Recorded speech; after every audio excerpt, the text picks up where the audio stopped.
Rahmati Allah Subhanahu wa taala. Ada juga yang menarik di Madinah, apa yang terjadi di Madinah? Ya. Ternyata orang-orang munafik itu kemudian membuat masjid, ya. Masjid yang kemudian dalam Al-Qur'an disebut Masjid Dirar, ya. Jadi mereka itu jadi apa namanya? Kisahnya itu ketika Abu Amir, salah seorang tokoh ya, Khazraj ya, namanya Abu Amir, ya. Abu Amir ini ya ketika Rasul datang, dia sebenarnya hendak dinobatkan jadi raja, tapi kemudian ya tidak jadi karena Rasulullah SAW yang memimpin apa namanya di Madinah. Salah seorang tokoh Khazraj ini lari ke wilayahnya Romawi dan menjalin hubungan yang sangat dekat dengan Heraklius. Nah, dari wilayah Romawi itu Abu Amir menulis surat kepada tokoh munafik Madinah agar membangun masjid di dekat Masjid Kuba untuk dijadikan sebagai markas seorang munafik sebagaimana yang diusulkan oleh Heraklius. Jadi Abu Amir ini ngobrol dengan Heraklius, apa yang harus kami lakukan untuk melemahkan kaum muslimin? Buat aja markas gitu supaya kalian bisa lebih banyak berkumpul dan seterusnya dan seterusnya. Akhirnya diusulkan buat masjid gitu. Ya, masjidnya dibangun di dekat Masjid Kuba sekarang gitu. Ya. Sehari atau beberapa hari sebelum Rasulullah SAW tiba di Madinah, Rasulullah sudah pulang tuh dari perjalanan perang Tabuk begitu ya. Malaikat Jibril turun menyampaikan berita tentang Masjid Dirar, ya, yang sengaja mereka bangun atas dasar kekafiran dan bertujuan memecah belah jamaah kaum muslim. Jadi sebelum peristiwa perang Tabuk pun mereka sudah membangun masjid itu, masjid yang oleh Al-Qur'an disebut Masjid Dirar. Ya bahkan mereka meminta Rasulullah, ya Rasulullah, sholatlah di tempat kami ini gitu. Sebagai alat legitimasi orang-orang munafik. Karena kata mereka kalau Rasul udah sholat di situ, wah udah sah ini, gitu, udah sah itu. Ternyata masya Allah, ya Allah Subhanahu Wa Taala itu kemudian menjelaskan ya terkait dengan Masjid Dirar ini. Ya, waktu sebelum berangkat ke perang Tabuk, ketika orang-orang munafik meminta Rasul sholat di tempatnya, Rasul cuma mengatakan, ini saya sedang sibuk nyiapin perang Tabuk. Ya, kata Rasulullah SAW. Ya, nanti kalau udah pulang kita lihat. Rasul nggak menjanjikan, ya, tapi kemudian apa? Nanti kalau saya sudah pulang kita lihat. Nah, ternyata ketika dalam perjalanan pulang dari perang Tabuk itu, malaikat Jibril ngasih kabar kepada Rasulullah SAW bahwa masjid yang dibangun ya atas inisiasinya Abu Amir dan kemudian tokoh-tokoh munafik di Madinah adalah Masjid Dirar. Yang apa? Masjid tersebut dibangun atas dasar kekafiran dan bertujuan memecah belah jamaah kaum muslim. Maka kemudian Rasulullah mengutus beberapa sahabat untuk menghancurkan masjid tersebut sebelum beliau datang ke Madinah. Gitu. Jadi Rasulullah SAW, orang-orang udah lebih dulu sampai di Madinah, itu kemudian apa? Memerintahkan untuk menghancurkan masjid yang ditengarai masjid tersebut adalah Masjid Dirar.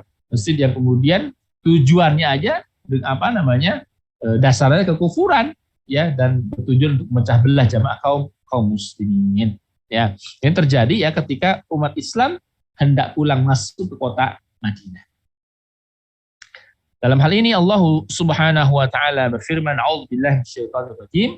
Walladzina ittakhadhu masjidan diraran wa kufran wa tafriqa." والذين اتخذوا مسجدا ضرارا وكفرا وتفريقا بين المؤمنين وإرصادا لمن حارب الله ورسوله من قبل ولا يحلفن إن أردنا إلا الحسنى والله يشهد إنهم لكاذبون والذين اتخذوا مسجدا ضرارا وكفرا وتفريقا بين المؤمنين. Dan di antara orang munafik itu ada orang yang mendirikan masjid untuk menimbulkan kemudaratan bagi kaum mukminin, untuk kekafiran, tujuan kekafiran, dan untuk apa? Wa tafriqan bainal mu'minin, dan untuk memecah belah di antara orang-orang beriman. Wa irsadan liman haraballahu wa rasulah, ya, serta menunggu kedatangan orang-orang yang merangi Allah dan Rasulnya sejak dahulu. Ya, wala yahlifunna in aradna illal husna. Mereka sungguhnya bersumpah, kami tidak menghendaki selain kebaikan. Ini kan yang bangun masjid kan buat kebaikan, buat kemaslahatan kita bersama. Itu omong kosong aja.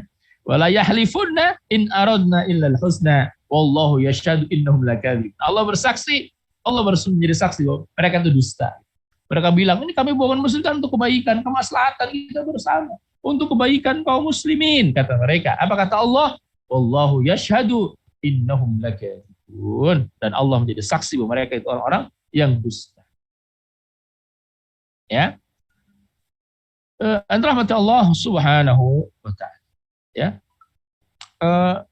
Dan orang-orang munafik ya, sebagaimana yang kemudian disampaikan, mereka nggak ikut berperang, ya. Jangankan kemudian berperang, infak ya fi sabilillah saja mereka tidak mau. Ya, maka Allah Subhanahu wa taala ya menjelaskan ya tentang sifatnya orang-orang munafik. Ya, a'udzubillahi minasyaitonir rajim. Maka Allahu liyadral mu'minina 'ala ma antum 'alaihi hatta yamizal khabitha minat thayyib. Allah sekali-kali ya tidak akan membiarkan orang-orang beriman dalam keadaan kamu sekarang ini, sehingga dia menyisihkan yang buruk atau orang munafik dari yang baik atau orang-orang beriman. Jadi ini justru semakin menjelaskan gitu, semakin jelaskan. Dia orang-orang itu semakin tahu, semakin ngeh. Ini orang munafik itu yang nggak berangkat jihad. Ya, jadi salah satu hikmah pentingnya perang Tabuk itu semakin memperjelas siapa orang-orang munafik, siapa orang-orang beriman. Siapa orang-orang munafik, siapa orang-orang beriman. Tapi juga ya di antara kaum muslimin ada beberapa orang yang tidak ikut perang, yang nggak ikut perang, tapi bukan karena ragu dan bimbang. Ya di antaranya siapa? Bukan karena kemunafikan ya. Ya ini Ka'ab ibn Malik, Murarah ibn Rabi, ya Hilal ibn Umayyah dan Abu al-Khaytham. Mereka ini seperti dikatakan oleh Ibnu Ishaq adalah orang-orang yang jujur yang tidak diragukan lagi keislaman mereka. Hanya Abu al-Khaytham yang kemudian menyusul Rasulullah SAW sampai kemudian Tabuk. Jadi ketika pasukan udah mau berangkat jauh, lalu kemudian Abu al-Khaytham itu sadar, ya kenapa saya tinggal di Madinah ini? Apa yang saya kejar gitu? Akhirnya Abu al-Khaytham itu ngejar Rasulullah SAW sampai kemudian tiba di Tabuk, dia sampai di situ. Masya Allah. Nah tinggal yang bertiga ini kan, ya siapa yang bertiga itu? Ka'ab ibn Malik, Murarah ibn Rabi, Hilal bin Umayyah. Setelah Rasul berjalan beberapa hari, Abu al-Khaytham kembali kepada keluarganya di hari yang panas sekali. Dia kemudian disambut oleh kedua istrinya di kedua kemah yang terletak di tengah kebunnya. Masing-masing dari keduanya telah menyiapkan kemah yang nyaman, lengkap dengan air sejuk dan makanan tersedia. Gitu. Ketika masuk kemah, dia melihat kedua istrinya dan apa yang telah mereka persiapkan, kemudian berkata, Rasulullah SAW berjemur di terik matahari dan diterpa angin panas. Sedangkan aku Abu al-Khaytham bersantai ria di kemah yang sejuk menikmati makanan tersedia dan bersenang-senang ria dengan wanita cantik. Demi Allah, ini tidak adil, kata Abu al-Khaytham. Jadi sadar dia, ya. Akhirnya kemudian dia mengejar Rasulullah SAW di Tabuk tadi. Nah, selanjutnya dia berkata, demi Allah, aku tidak akan masuk kemah salah seorang di antara kalian, istri-istrinya tadi, sehingga aku menyusul Rasulullah SAW. Maka kedua istrinya pun kemudian mempersiapkan perbekalannya, ia berangkat mencari Rasulullah dan berhasil menyusulnya ketika Nabi SAW turun atau tiba di wilayah Tabuk. Maka ketika Abu al-Khaytham semakin mendekati kaum muslim, mereka berkata, ada seorang pengendara yang datang. Maka Rasulullah SAW bersabda, ia adalah Abu al-Khaytham. Mereka berkata, iya memang Abu al-Khaytham. Ya, setelah turun dari kendaraannya, Abu al-Khaytham menghadap Rasulullah SAW. Ya, Nabi SAW bersabda kepadanya, engkau mendapatkan keutamaan wahai Abu al-Khaytham. Setelah Abu al-Khaytham menceritakan masalahnya, Rasulullah SAW berdoa untuk kebaikan, gitu ya. Jadi ada sahabat juga yang kemudian datang ke Tabuk terlambat karena sebelumnya terlena dengan dunia, gitu ya. Rumahnya bagus, ya. Lalu kemudian banyak persediaan makanan, kemudian dimanjakan oleh istrinya dan seterusnya, gitu ya. Akhirnya Rasulullah SAW udah hampir di Tabuk, dia belum berangkat. Ya, ketika tersadarkan, ya aku di Madinah enak-enak, makan enak, tidur nyenyak, istirahat bisa. Sementara Rasulullah SAW udah berangkat, ya capek, panas-panasan. Demi Allah ini nggak adil. Maka langsung Abu al-Khaytham berangkat menemui Rasul Shallallahu Alaihi Wasallam. Nggak ada masalah, ya walaupun terlambat, tapi tetap menunjukkan kesungguhan dan keseriusan. Nah, tetapi kemudian Rasulullah Shallallahu Alaihi Wasallam menghukum orang-orang yang tidak berangkat, ini bukan orang munafik, bukan orang munafik. Menghukum mereka yang orang-orang tertentu yang kemudian tidak berangkat bukan karena kemunafikan mereka. Apa deh hukumannya? Hukumannya mereka orang bertiga tadi, ya, itu dilarang untuk diajak bicara, diisolasi selama 50 hari. Itu Masya Allah. Ini salah satu hukuman dari rahmat Allah. Ini salah satu hukuman nih. Ya boleh kita ini dicontohkan Rasulullah Shallallahu Alaihi Wasallam. Salah satu hukuman yang diterapkan Rasulullah SAW adalah mengisolasi orang-orang yang tidak melakukan ketaatan. Di antaranya 3 orang tadi yang sebutkan. Siapa? Ka'ab bin Malik, Murarah ibn Rabi, dan Hilal ibn Umayyah. 3 orang ini dihukum Rasulullah SAW. Hukumannya apa? Hukumannya Ya, menurut kita mungkin nggak berat, tapi berat bagi orang-orang beriman itu berat. Apa? Kata Rasulullah SAW para sahabat, jangan engkau ajak bicara 3 orang itu. Jangan engkau ajak bicara orang itu sampai Allah ya mendatangkan keputusan. Masya Allah. Ini bagi orang-orang tertentu mungkin cuma nggak diajak bicara aja, tenanglah. Tapi ternyata tidak buat orang-orang beriman.